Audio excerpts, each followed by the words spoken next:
Mr. Frogington. So basically it started out with me either thinking I had a brain tumor or that I was crazy.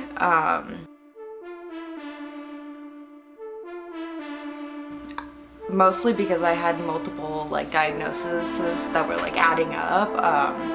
Being depression, PTSD, OCD, anxiety, just complete list. I can't remember exactly how I came across it, but I came across dissociative disorders. The more I read into it, the more I was like, this checks off everything on the list, and it kind of freaked me out, and I kind of went down a spiral of denial. And eventually I knew I was getting to a point in my mental health where it was either at a point where I needed to do something about it, or I was scared about what would happen.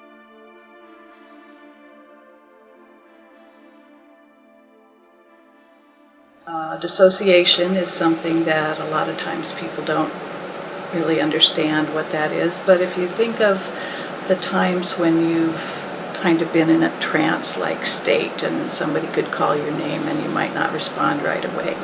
Think of watching a TV show that you're very absorbed in, or reading a book that you're very absorbed in, or maybe you've had the experience of driving down the highway and, wait a minute, where did the last 10 miles go? You know, you were just tranced out, right? But some part of you was still on the alert and paying attention and doing what it needed to do, right? That's dissociation.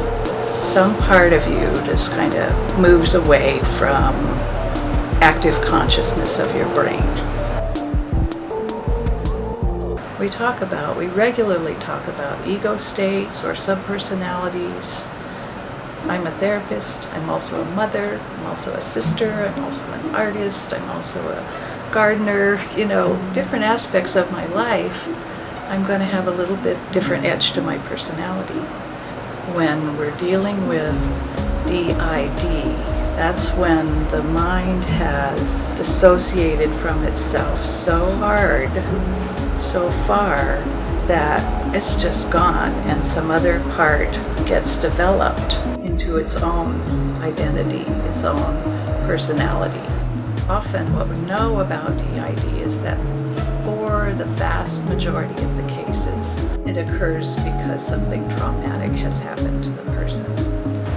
See, sometimes maybe there'd be a part that goes to school that's really healthy and learns all the math and the science, and the part that goes home doesn't remember school. The part that goes home is dealing with the trauma.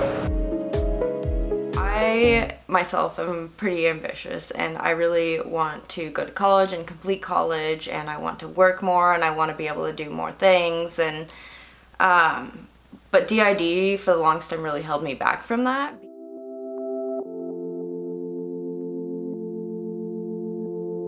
Now, since getting diagnosed, I've learned to communicate with other parts, even though it's still a constant struggle from time to time. But because of that communication, the memory gaps have gotten better. There's a lot of different kinds of roles when it comes to dissociative identity disorder, and they're different with every person.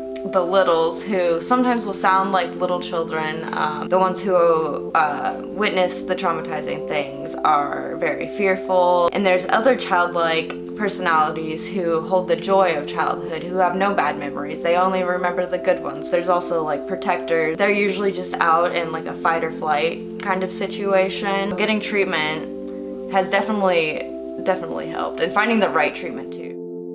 We start out wanting people to learn the skills to be able to regulate their emotions.